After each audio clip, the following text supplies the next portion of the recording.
O nosso tema de hoje é o descobrimento do amor. Uma abordagem relacionada com a obra de Jiddu Krishnamurti. Antes de entrar nesse tema, eu gosto sempre de dizer o que significa uma palestra como essa. O que nós estamos fazendo aqui? Nós não estamos aqui para convencer ninguém de nada, nem para converter ninguém a nada, nem para fazer nenhum tipo de propaganda. A sociedade teosófica é uma sociedade de buscadores, de pessoas que investigam todas as religiões, ciência, filosofia, na busca da verdade. Mas a verdade, ela precisa ser descoberta por cada um e redescoberta a cada instante. A verdade não é uma coisa absoluta que você possa possuir e dizer eu tenho a verdade, porque o universo é infinito, a capacidade de compreensão desse universo também, portanto, é infinita. Dessa maneira, ninguém pode dizer que tem a verdade. Nós podemos, juntos, numa palestra como essa, tentar descobrir alguma coisa verdadeira relativamente a esse tema. Então, como nós aqui somos buscadores, o sentido dessa palestra é uma investigação conjunta, é uma reflexão conjunta. E nessa reflexão, nós vamos tentar compreender um pouco mais a consciência humana, ou a nossa própria consciência, o que nem sempre é muito fácil. Então, é preciso que fique claro que o fato de eu estar aqui como orador não significa que eu seja melhor do que ninguém. Todos nós somos simples mortais tentando compreender a vida. E, portanto, o objetivo aqui realmente é uma investigação conjunta. Esse não é um tema fácil de se tratar, porque pelo menos eu vejo como algo muito profundo. E essa palavra amor é uma palavra muito usada para tudo. Para propaganda, para, enfim, para tanta coisa que talvez não tenha nada a ver com amor, mas é uma palavra que é largamente utilizada. De qualquer maneira, nós precisamos usar as palavras. A nossa comunicação no nível verbal, ela se dá através de palavras, né? Nessa dimensão objetiva onde nós nos encontramos, nós precisamos delas. Mas talvez a gente esteja tentando descobrir algo que transcenda as palavras, que esteja além das palavras. Apesar de nós as utilizarmos como ferramenta necessária para a comunicação, é importante que a gente tenha sempre claro que a palavra não é a coisa. A palavra tenta descrever uma coisa, ela tenta apontar para uma coisa, mas a realidade que ela procura descrever não se confunde com a própria palavra.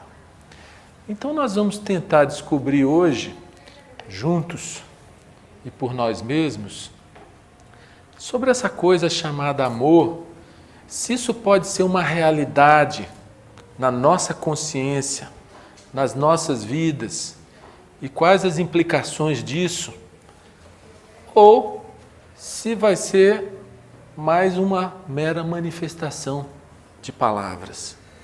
Então, aquilo que nós estamos querendo compreender, aquilo que nós estamos querendo ver, ou a verdade relativa a esse tema, ela transcende as palavras, apesar de nós precisarmos delas para nos comunicarmos.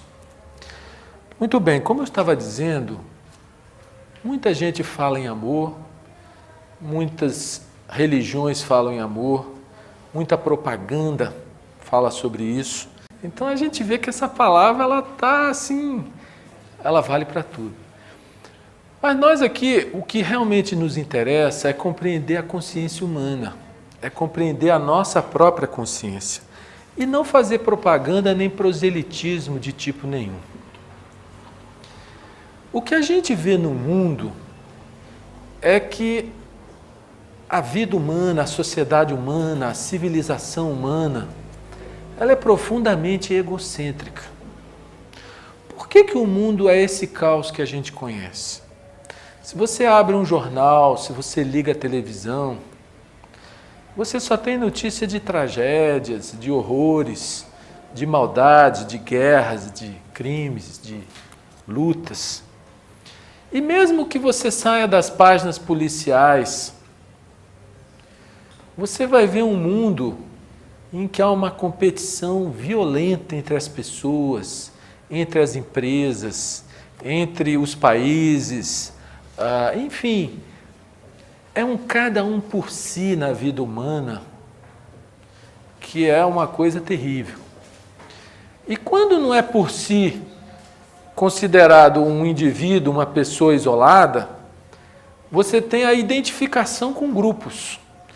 Então, eu identifico o meu eu com o meu grupo, com a minha família.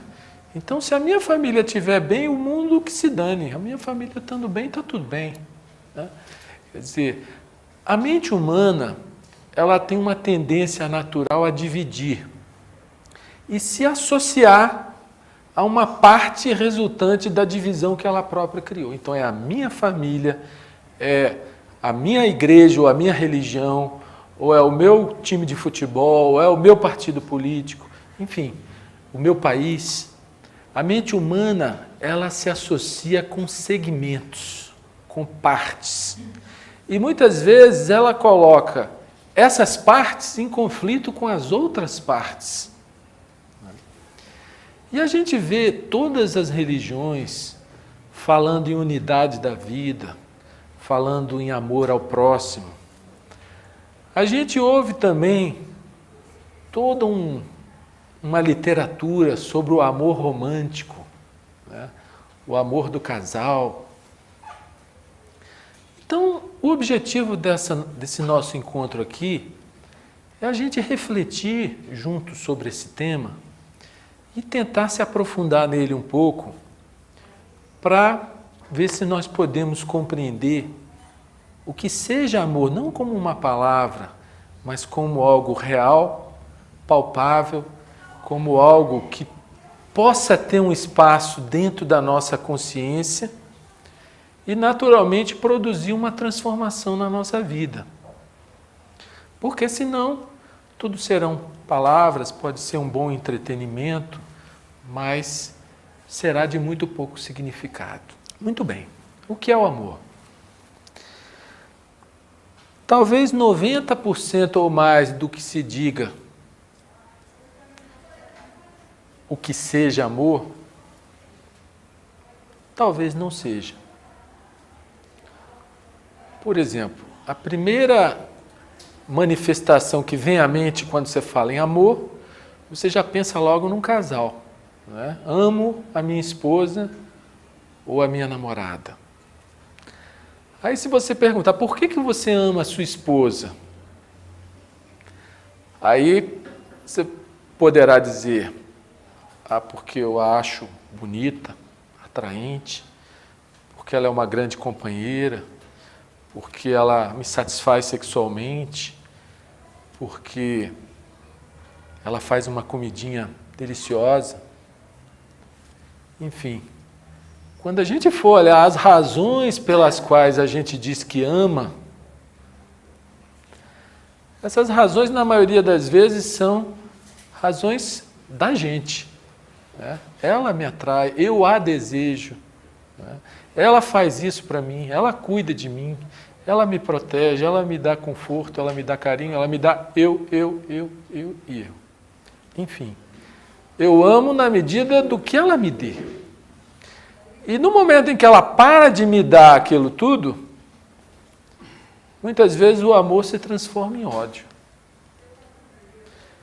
Então, eu amo na medida que me é favorável, que me é benéfico. Na hora que que para esse vir a mim, o amor já não existe mais. Às vezes a gente vê pessoas matando por amor, como a gente vê em algumas notícias de jornal. né? A pessoa não aceita que a outra se vá, que a outra a abandone, então ela vai lá e mata por amor. Será que isso é amor? Será que amor é desejo? Grande parte do que se diz de amor entre homem e mulher, eu amo minha mulher, eu estou dizendo, eu desejo a minha mulher, eu quero tê-la comigo. Nós não vamos aqui fazer nenhuma apologia, nem de amor humano, nem de amor divino, nem de amor, nem criticar o desejo como se fosse algo abominável, como muitas religiões fazem. A gente está tentando apenas investigar esse tema e descobrir como funciona a nossa própria consciência em relação a isso. Então, tudo aquilo que a gente diz que ama, provavelmente tem a ver com desejar coisas. E nós estamos sempre desejando. O nosso pensamento, ele opera no padrão do desejo, né? Ele cria uma imagem de si mesmo, que é o eu, chamado eu, e em função dessa imagem ele deseja coisas, ele está sempre querendo agregar coisas, pessoas, situações, entre aspas, favoráveis, prazerosas para esse eu e afastar, evitar aquelas que, de acordo com essa imagem criada pelo próprio pensamento, seriam desfavoráveis, desprazerosas, incômodas ou mesmo dolorosas. Então, eu não digo que quando se deseje uma pessoa não possa existir amor. Muitas vezes pode, mas normalmente o que se chama de amor não é amor, é desejo. Tanto que quando não há aquele vem a mim, esse amor deixa de existir e muitas vezes se transforma em indiferença, em raiva e até mesmo em ódio. Então é importante que a gente perceba como funciona a nossa cabeça, como funciona a nossa consciência, para a gente tentar descobrir se existe o amor como uma coisa real, que não seja egocêntrica, que não seja vem a mim, e sim como uma energia transformadora, como uma energia revitalizadora, uma energia transformadora das nossas próprias vidas.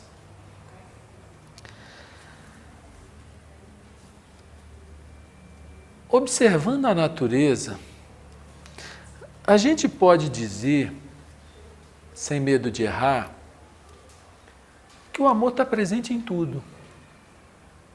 É como se ele fosse uma energia da própria natureza.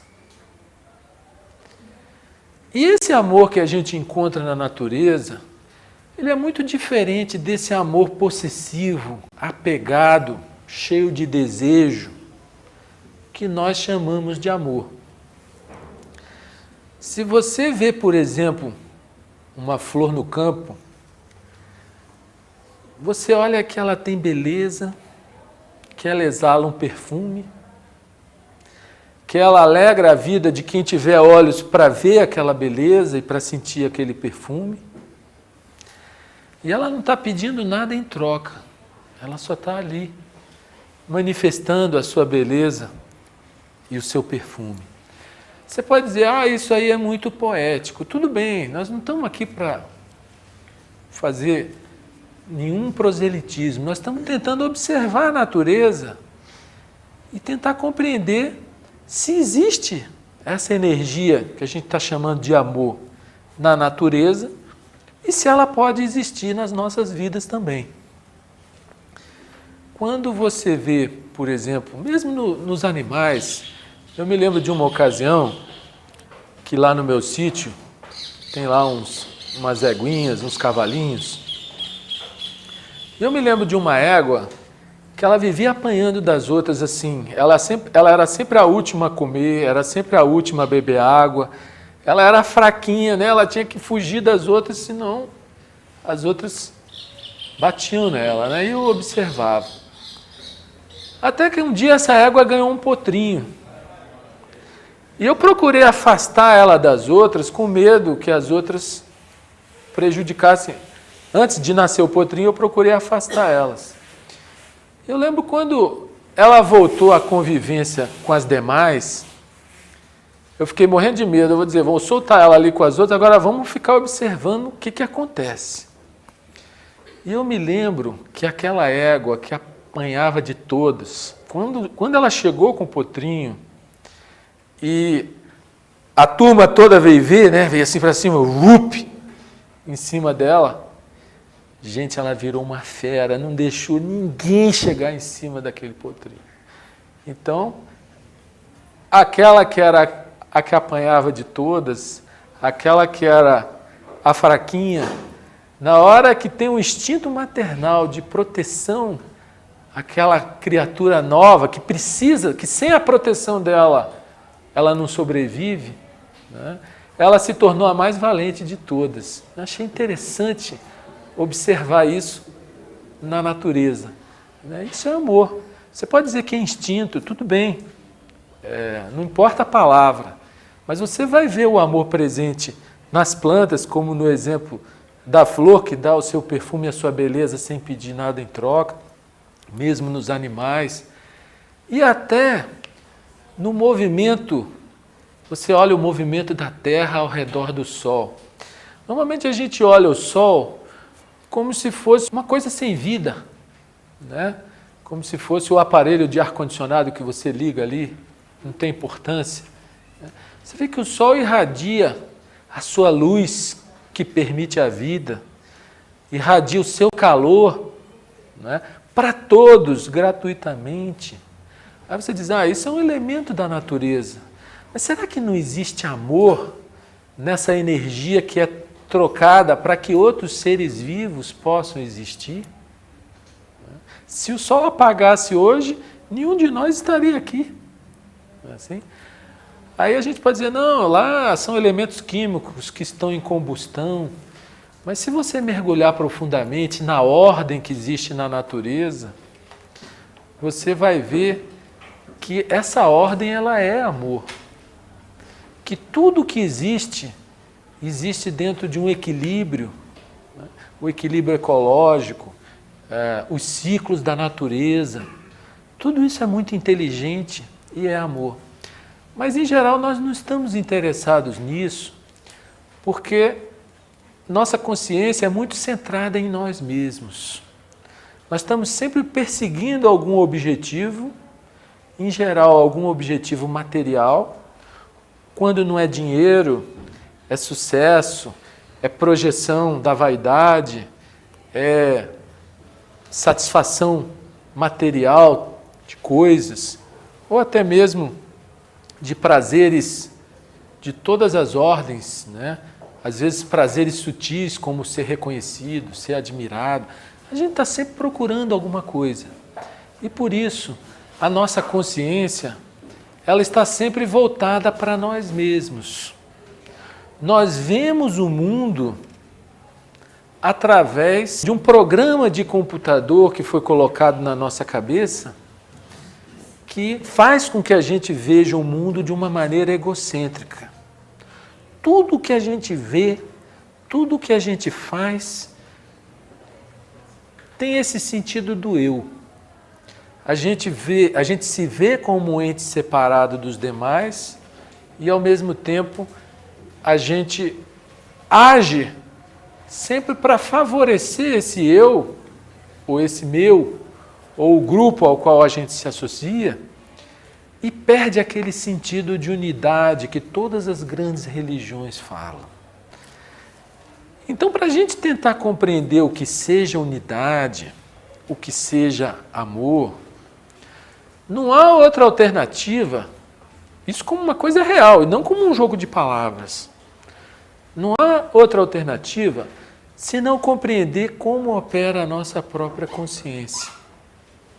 Como funciona o nosso pensamento. Normalmente, nós temos muitas ideias e informações e estamos sempre observando o mundo externo.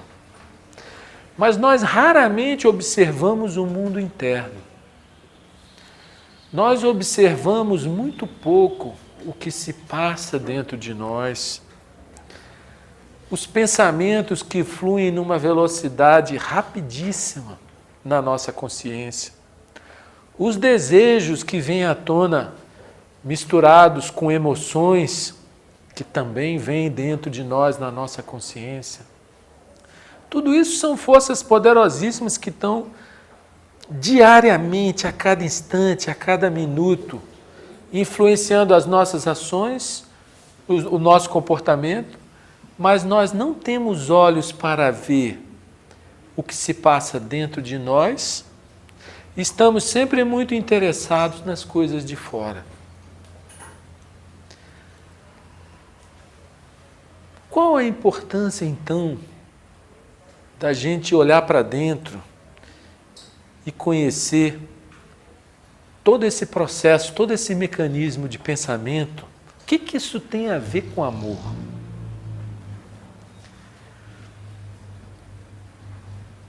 É difícil falar sobre isso porque, para falar, a gente usa a ferramenta pensamento.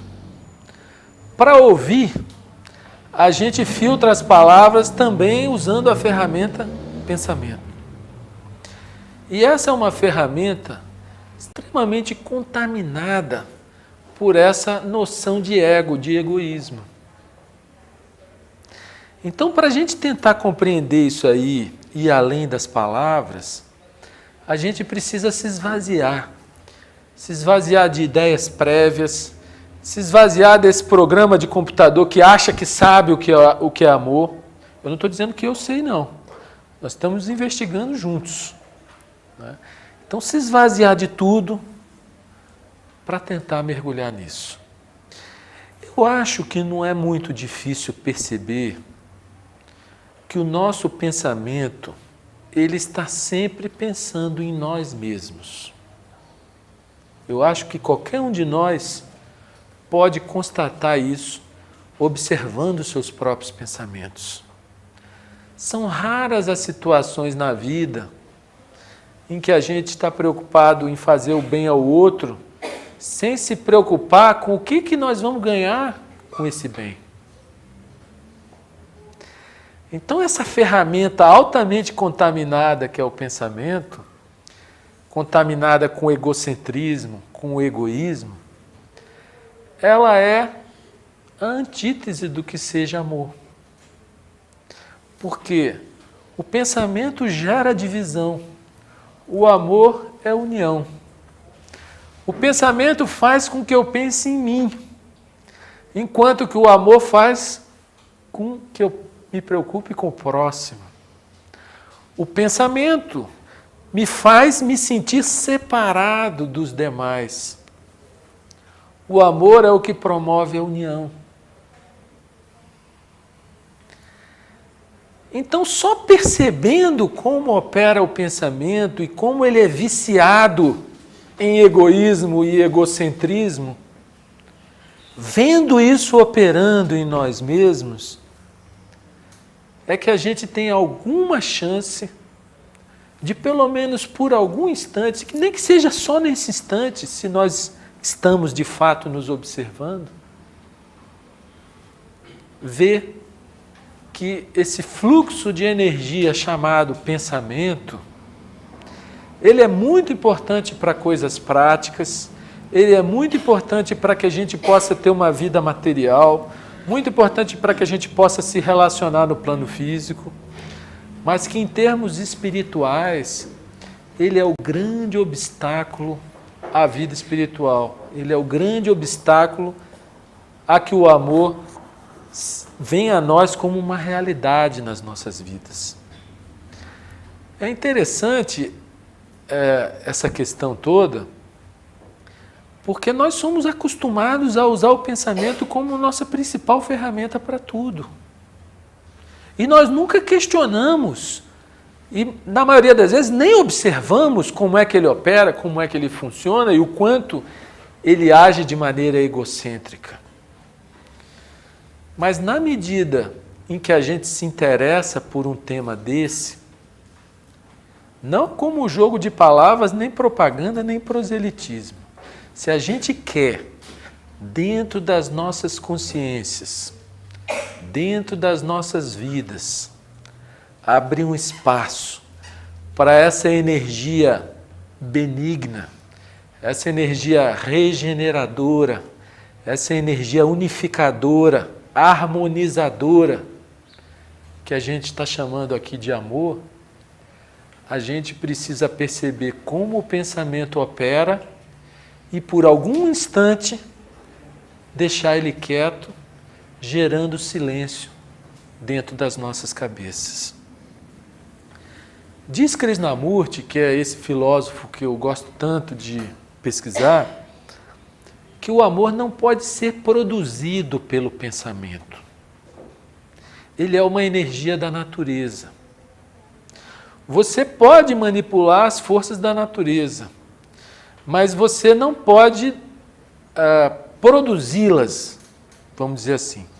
Se você quer ter uma planta que dá uma flor bonita, por exemplo, na sua casa, você pode comprar a semente ou a muda e pode plantar, fazendo a adubação adequada, dando as condições de umidade adequadas.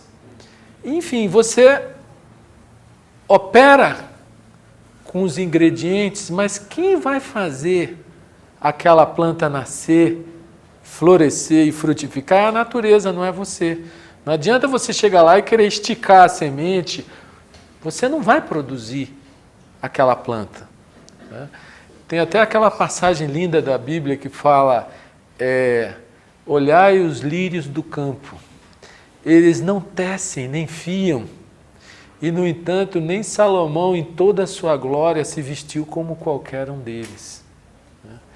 Então a natureza ela é capaz de produzir coisas maravilhosas, como os lírios do campo, que nem Salomão, com todo o seu poder, toda a sua riqueza, foi capaz de produzir algo que se comparasse. Né? Então nós podemos fazer flores artificiais, por exemplo, mas elas nunca terão a fragrância, nunca terão o perfume, nunca terão a beleza e o amor de uma flor natural. Não é assim? Então, na nossa consciência, a coisa se opera de maneira semelhante. Você não tem como dizer, vou amar. O que você precisa é descobrir como preparar o terreno e qual a semente adequada para ser plantada para que o amor floresça na nossa consciência. E essa preparação do terreno, ela significa fundamentalmente observar emoções e pensamentos. Porque os pensamentos, como nós vínhamos dizendo, principalmente na sociedade humana atual, que é uma sociedade competitiva, é uma sociedade que cultua o sucesso, que cultua o dinheiro, que cultua a fama, que cultua o eu. E Krishnamurti já dizia, a última palestra que ele deu em vida, ele falou, eu abomino o culto à personalidade, inclusive a personalidade dele próprio. Né? Ele dizia, o orador não tem importância alguma. O que tem importância é a nossa descoberta da verdade, se nós pudermos fazer isso juntos. Então, a pessoa não tem importância nenhuma. Agora, o amor tem muita importância. Por quê? Porque ele pode transformar as nossas vidas. E transformando as nossas vidas, nós podemos transformar o mundo. Então, se nós percebemos como opera a nossa cabeça, como funciona o pensamento enquanto mecanismo egocêntrico de observação e de ação, e vemos com clareza que esse egocentrismo, que esse egoísmo que está em cada um de nós é a fonte de todos os problemas da humanidade. Não é só a fonte dos nossos problemas, não. A fonte dos problemas da humanidade. E se nós percebermos que ao pormos fim, nem que seja por um instante, ao pensamento egocêntrico, surge um espaço na consciência que não é autopreocupação, que não é voltar-se para si mesmo. Talvez nesse espaço esteja o terreno onde essa flor possa florescer. Mas não é o nosso desejo de que ela floresça que fará com que isso aconteça. Por quê? Porque onde o eu está, o amor não está. E o nosso mecanismo de consciência, ele é tão contaminado pelo eu, que a gente cria o desejo de que o amor venha. E esse próprio desejo impede que ele venha. Por quê? Porque a energia dele é uma energia, por natureza, de unidade e não de divisão. Portanto, não é uma energia de egocentrismo. Então não adianta o que eu desejo. Agora, no momento em que eu aprendo a morrer para os meus desejos, mesmo que seja por um instante apenas, nesse morrer, eu abro o espaço para que essa energia mais sutil, mais delicada, mais tenra, mais bela, venha dentro da consciência. Então, eu diria que a chave nesse processo todo, em que a gente tenta se transformar num canal vivo de amor,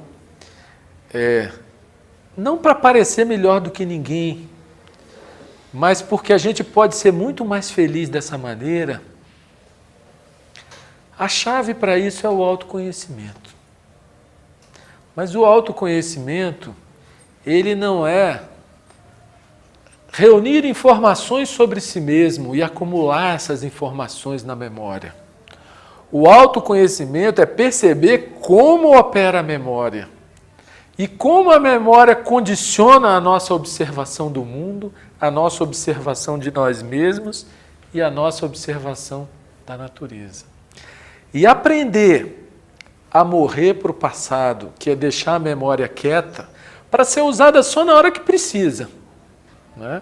Aprender a morrer para o passado significa aprender a nascer para o presente. E o amor é uma energia que só se manifesta no presente. Essa coisa de ir ao passado e projetar o futuro, esse amor-desejo, tipo, quero conquistar aquela mulher. Então eu fiz uma imagem de que ela é uma mulher bonita ou que tem um caráter maravilhoso, né? Essa imagem ficou na memória. E dentro dessa imagem eu faço uma série de esforços através do tempo para conquistá-la. Vamos dizer assim, isso aí não tem nada a ver com amor. Por quê? Porque o amor é uma energia espontânea, que se manifesta no presente. Ele não tem a ver com esse processo do vir a ser, porque esse processo ele é por natureza egocêntrico. Ele é o eu querendo moldar os fatos, querendo moldar os acontecimentos de acordo com os seus registros que se encontram na memória. Portanto, autoconhecimento não é reunir informações sobre si mesmo, e sim perceber como opera a consciência. Né? Na medida em que a gente sai desse centro de pensamentos egocêntricos, dessa coisa de tentar estar sempre se tornando alguma coisa, essa coisa do vir a ser, na medida que a gente percebe que isso é um jogo ilusório do pensamento e morre para isso, nem que seja por um instante, a gente nasce para o presente. E é no presente que o amor se manifesta. Ele pode se manifestar de muitas maneiras. Ele pode se manifestar numa relação de casal, numa relação sexual, como ele pode se manifestar num sorriso, num olhar, num gesto de boa vontade, numa coisa espontânea. Né? Em geral, quando você para no sinal e vem aquelas pessoas vender alguma coisa ou pedir alguma coisa, qual é a reação imediata do ego? fecho o vidro, não quero falar com essa pessoa.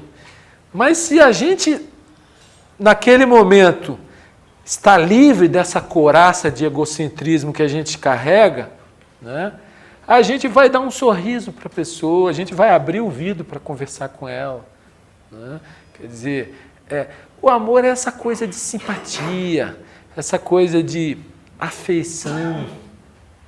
A gente ouve muito falar no amor como o amor sexual de casal.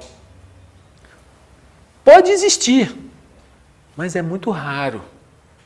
Na maioria é desejo em cima de desejo, e quando o desejo se frustra, o pretenso amor vira ódio. Né?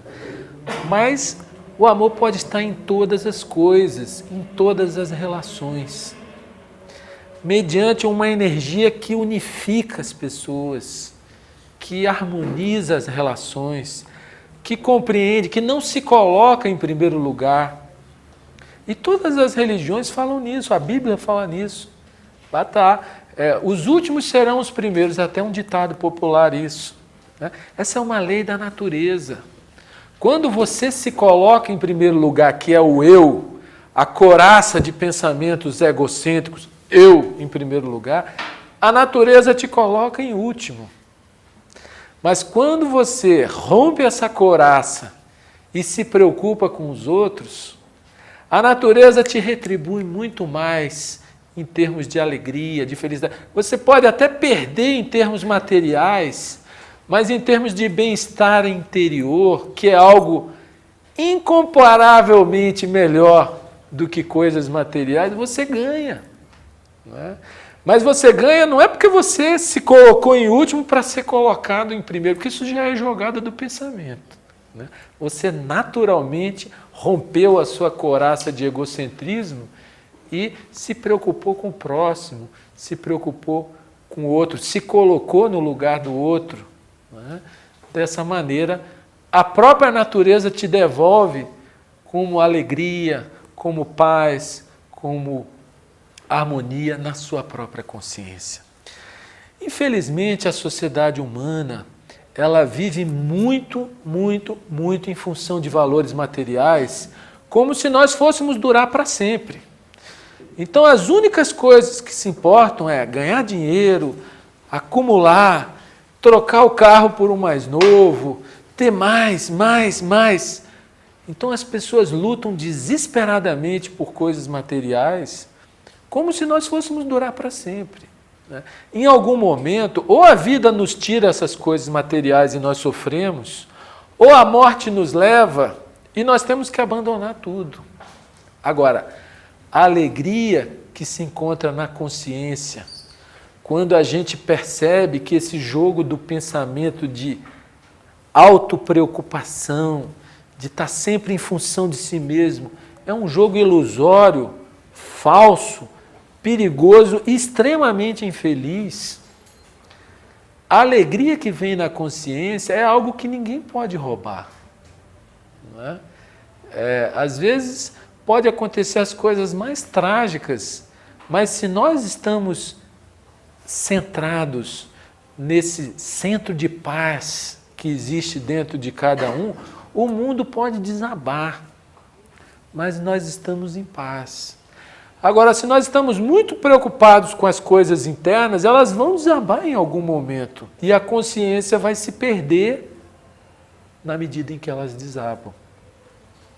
Então, na verdade, esse tema nos remete exatamente à compreensão de nós mesmos, à verificação de como as coisas acontecem dentro das nossas cabeças, como opera a nossa consciência.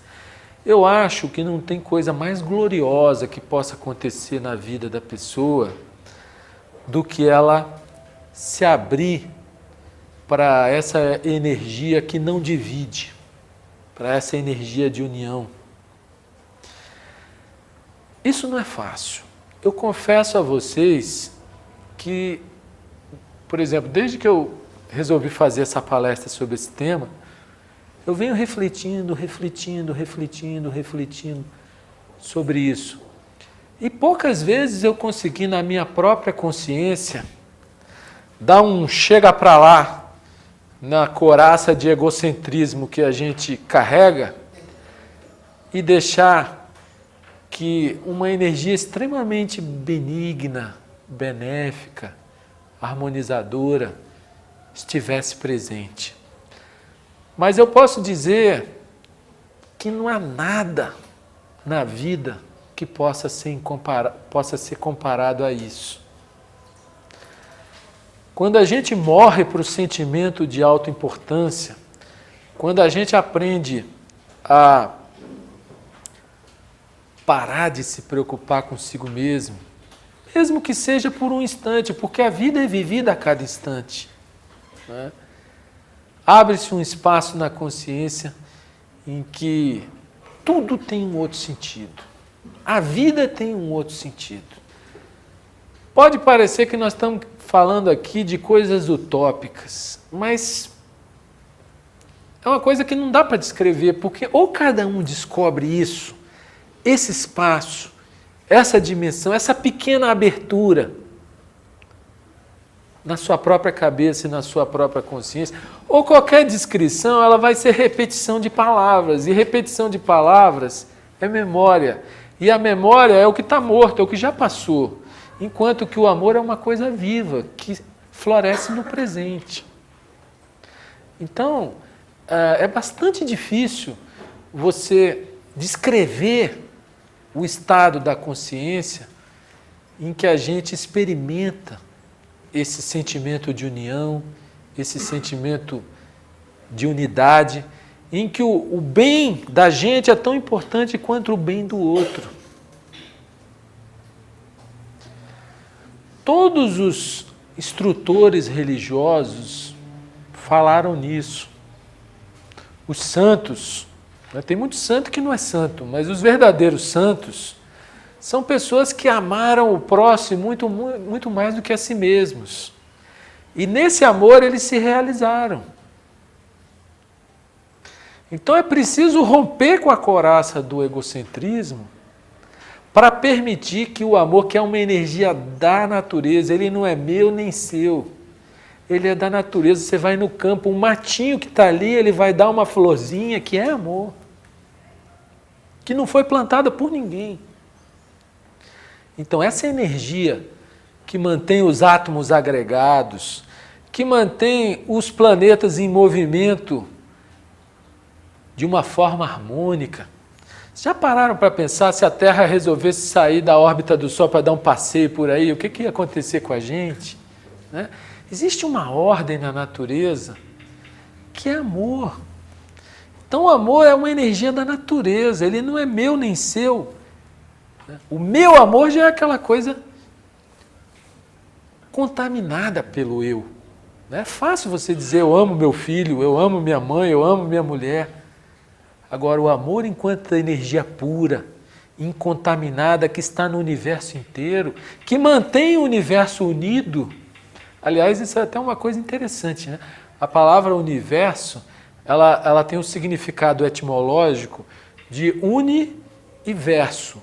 Ele ao mesmo tempo é uno e ao mesmo tempo é diverso. Então você vê essa vastidão que é o universo, ao mesmo tempo ele é uma coisa única, né? Então se nós sairmos um pouco da noção de separatividade que é o egocentrismo e mergulharmos na consciência que não sou eu, é tudo, eu estou saindo do verso e entrando no uno. Isso é a experiência mística, isso é a experiência religiosa. Qualquer que seja a religião, qualquer que seja a igreja, a experiência religiosa é exatamente morrer para o eu, para nascer para esse sentimento de união com todas as pessoas, esse sentimento de união com a natureza e com o universo. Agora, é difícil morrer para o eu? É. Por quê? Porque é uma coisa que a gente tem que aprender a fazer de novo a cada momento. Porque o pensamento é tão acostumado a ser egocêntrico, é tão acostumado a pensar apenas em si mesmo. Eu não estou dizendo que a gente não deva pensar em si mesmo nas coisas em que deva pensar, né? Você tem que trabalhar, tem que ganhar o seu dinheiro honestamente, você tem que alimentar a sua família, você tem que ter uma casa para você morar, você tem que... Enfim, o pensamento ele tem uma função básica de sobrevivência e de preservação do corpo, que é o nosso instrumento de relacionamento com esse mundo. Até aí está tudo certo.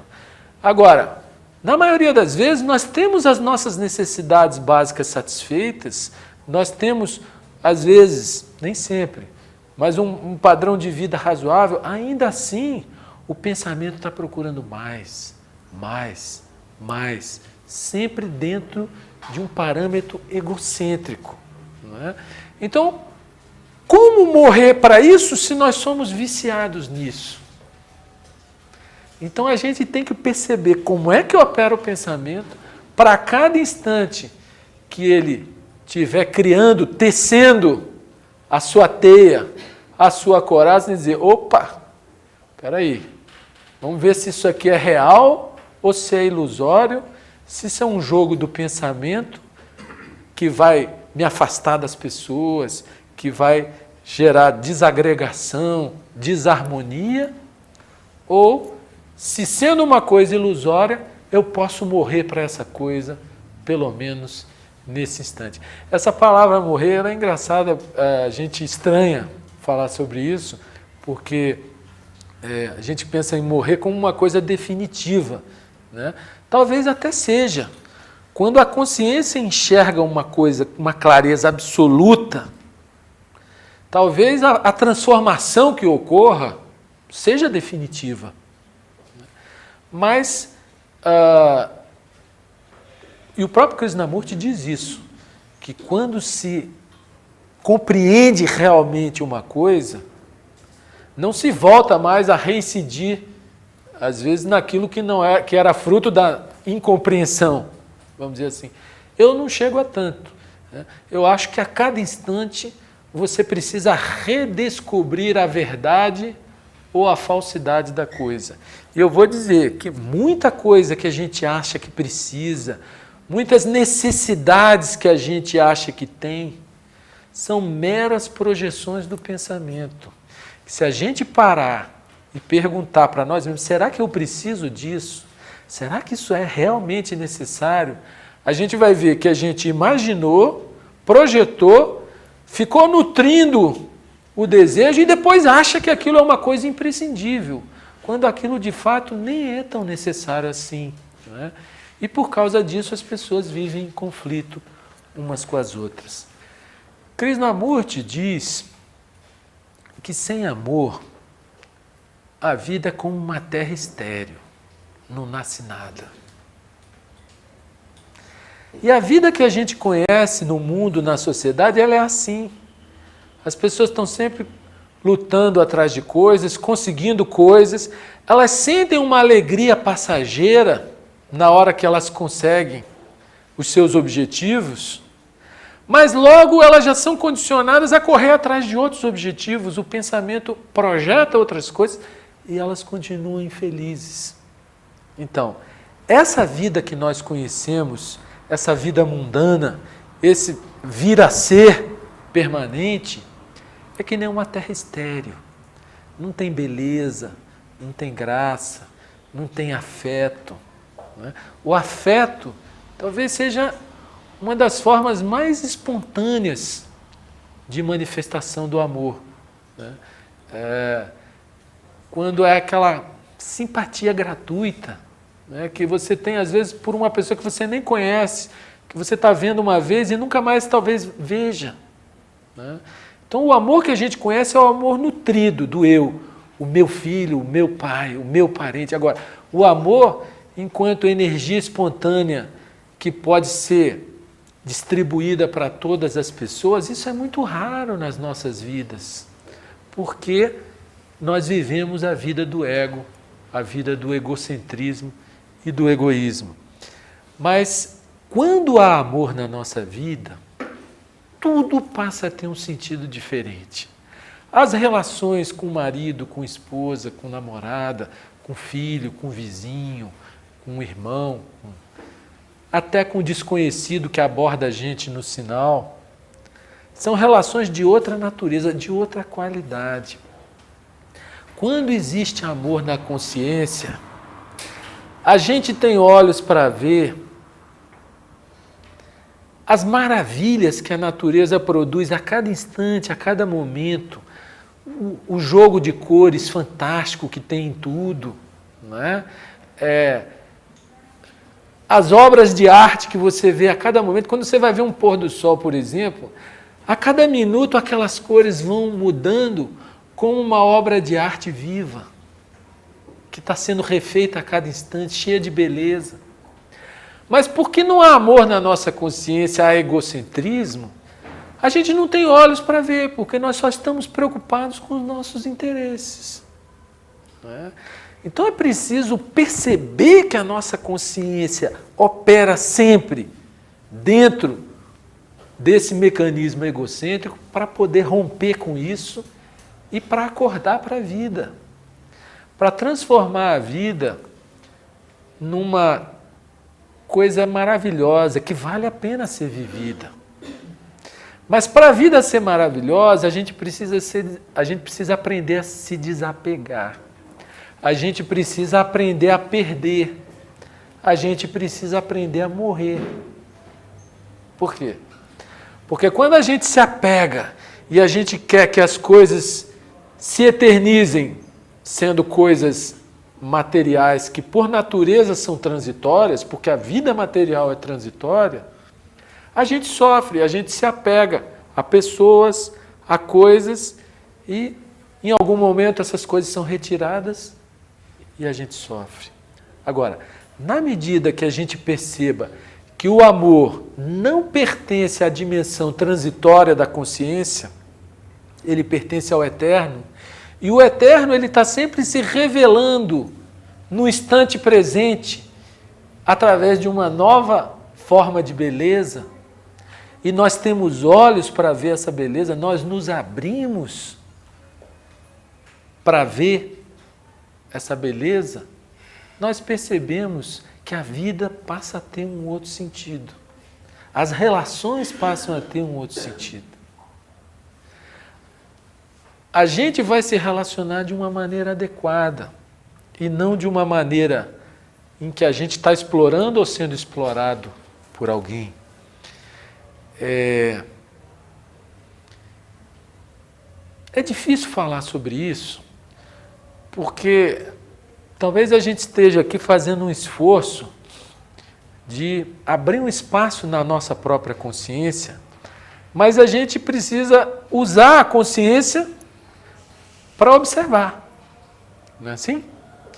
E essa observação, na maioria das vezes, ela é distorcida pelo programa de computador que a gente foi construindo ao longo da vida e que se encontra na memória das nossas consciências. Meus amigos, esse é um tema profundo, é um tema vasto. Eu próprio não tenho pretensão nenhuma de esgotar ele, ao contrário. O fato de eu ter me interessado por falar sobre esse tema me mostrou que eu não sei nada sobre o que é o amor. E que eu estou muito interessado em descobrir. Mas para descobrir, eu vou precisar implodir a minha consciência, rompendo realmente com muitos mecanismos de egocentrismo, para que essa vida nova venha a nós, nos una nesse instante único. Né? Todo instante ele é único. E a vida é sempre vivida no instante presente único. Vamos morrer para o passado, vamos parar de querer moldar o futuro, vamos nascer para o presente e permitir que a energia do amor, que é a energia de toda a vida, de toda a natureza, que todos os santos falam, mas o importante não é falar. O importante é descobrir, é encontrar, porque falar é fácil. Falar de amor, qualquer pessoa diz, eu te amo, fácil demais. Agora, produzir essa transformação na consciência, em que vem aquela energia extremamente benigna, extremamente revitalizadora, extremamente regeneradora, curadora. É uma energia onde não há sofrimento, porque não há eu. Descobrir isso aí, abrir esse espaço na nossa consciência é uma coisa revolucionária.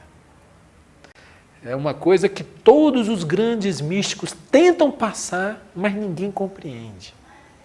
Porque as pessoas fazem das religiões crenças, e onde há crença, a investigação da verdade acaba. A crença é aquela coisa acomodada. E a busca da verdade é uma coisa viva, para o instante presente. Então, descobrir o amor é o mesmo que descobrir a paz. Não adianta fazer propaganda da paz e falar da paz. O que a gente precisa é descobrir a paz na nossa consciência e fazer com que a nossa vida seja uma manifestação de paz. Nas relações, no dia a dia, em casa, no trabalho, seja onde for. Descobrir o amor é descobrir ordem nas nossas vidas. A nossa vida costuma ser um caos porque o nosso pensamento ele deseja muitas coisas ao mesmo tempo e nesse processo de desejo ele quer porque quer e entra em conflito consigo mesmo e entra em conflito com os outros. E aí o que nós temos? Desordem nas nossas vidas. Descobrir o amor e abrir o espaço na consciência para que ele venha significa colocar ordem nas nossas vidas, significa colocar harmonia nas nossas vidas, significa viver de uma maneira plena e significa também ser feliz.